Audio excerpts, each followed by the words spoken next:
Chapter 11. The Quit India Movement.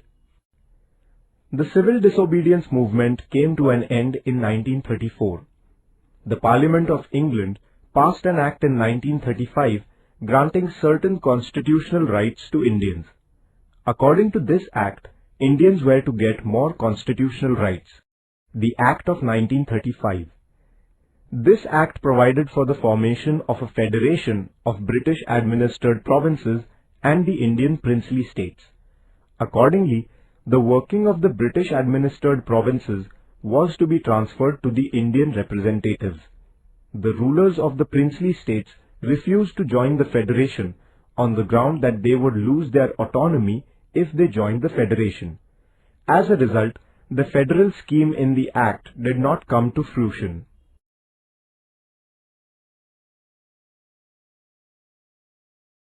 Provincial elections. The Indian National Congress was not satisfied with the Act of 1935. Still, the Congress decided to take part in the provincial elections that were to be held under this Act. The elections were held in 11 provinces in the country in 1937. The Congress ministries came to power in 8 of the provinces. In the remaining 3 provinces, no single party could secure a majority, and therefore mixed governments were formed. The Congress ministries did useful and constructive work for the people. Political prisoners were released from jails. Basic education was introduced. Measures were undertaken to improve the condition of the Dalits. Liquor was prohibited. An act was passed giving debt relief to peasants.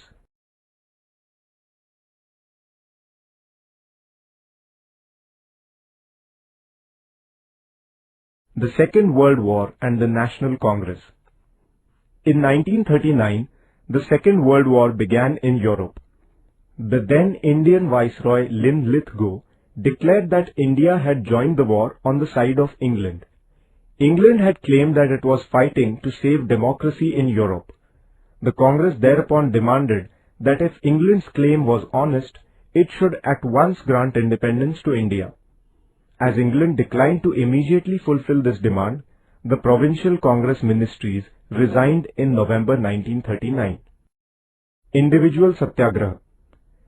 As it became evident that the British government was constantly ignoring their demands, the Congress decided to start an anti-war propaganda. With this end in view, it was decided that individuals would break laws singly. This is known as individual Satyagraha. The first such satyagrahi was Acharya Vinoba Bhave. He was followed by nearly 25,000 individual satyagrahis. Cripps Mission. During the Second World War, England sided with America against Japan. The Japanese forces came close to the eastern borders of India. England then found the cooperation of the Indians indispensable in order to resist Japan, in case it invaded India. Therefore, the British Prime Minister Churchill sent Sir Stafford Cripps to India. Cripps came to India in March 1942. He placed certain proposals about India before the Indians. These proposals did not satisfy any political party in India. There was no clear mention of the demand for complete independence in these proposals. The Congress, therefore, rejected them. The Cripps plan did not include the creation of Pakistan. Therefore, the Muslim League also turned down the plan. Quit India Movement. After the Cripps mission, the Congress firmly resolved to intensify the movement for freedom. The Working Committee of the Congress passed a resolution on 14 July 1942 at Wardha. The resolution demanded that the British rule in India be ended immediately, giving India independence. A warning was also issued that if the demand was not met with, the Congress would launch a non-violent struggle for India's independence. Quit India Resolution. A session of the Congress began at the Gowalia Tank, Kranti Maidan in Mumbai on 7th August 1942. Maulana Abul Kalam Azad was the president of the session. The resolution of the Congress Working Committee passed at Wardha that the British should leave India was to be finally approved in the Mumbai session. This Quit India resolution, moved by Pandit Jawaharlal Nehru on the 8th August, was passed with an overwhelming majority. It was also decided to start a nationwide non-violent movement under the leadership of Mahatma Gandhi. Gandhiji said, "Every one of you should, from this moment onwards, consider yourself a free man or woman. The mantra is, do or die. We shall either free India or die in the attempt." Gandhiji thus made a stirring appeal to the people to be ready to sacrifice even their lives to free their country. The people's movement begins. The British government tried to crush the movement before it started. On the morning of 9th August, prominent leaders like Gandhiji, Maulana Azad, Jawaharlal Nehru, Vallabhbhai Patel, etc. were arrested. The news of the arrest of the leaders spread all over the country like wildfire. People's anger knew no bounds. They took out processions in every place.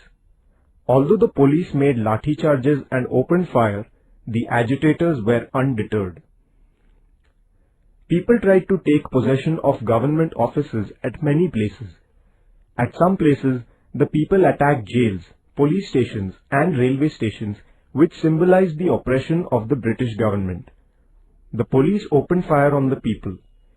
Carrying the Indian tricolour, school children in Nandurbar took out a procession. They gave shouts of Vande Mataram.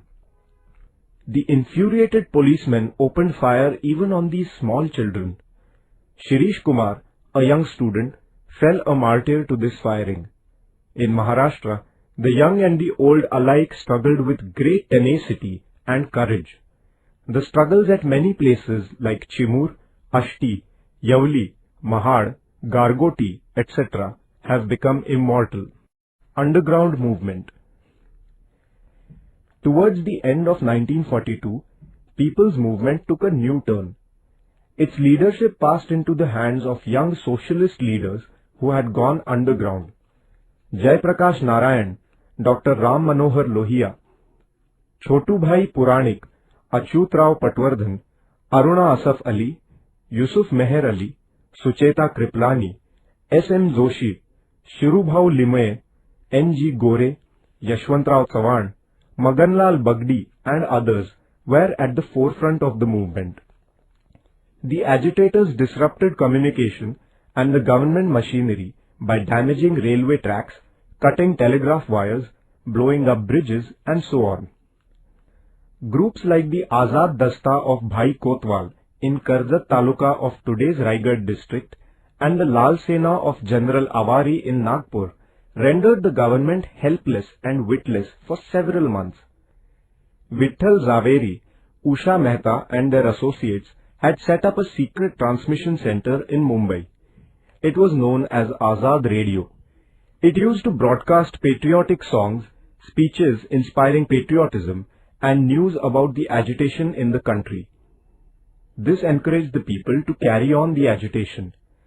Such transmission centers were in operation for some time at Kolkata, Delhi and Pune. Establishment of parallel governments. People drove away the British officers from the districts of Midnapur in Bengal, Balia and Azamgarh in Uttar Pradesh, and Bhagalpur and Purnia in Bihar, and then established parallel governments there. Kranti Singh Nana Patil established a parallel government in the district of Satara. He was a source of inspiration for the people. With the help of his associates, he ended the British administration there and established a people's government. This government looked after such works as collecting taxes, maintaining law and order, punishing the criminals and so on.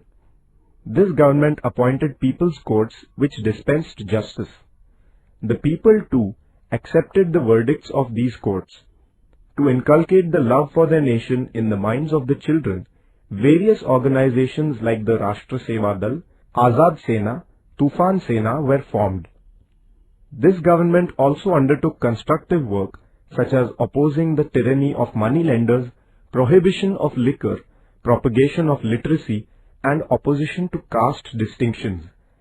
That is why this parallel government won the wholehearted support of the people. Nature of the August Revolution. The People's Movement of 1942 had fired up all parts of the country. Millions of Indians made great sacrifices for achieving the goal of independence. Many sacrificed their lives.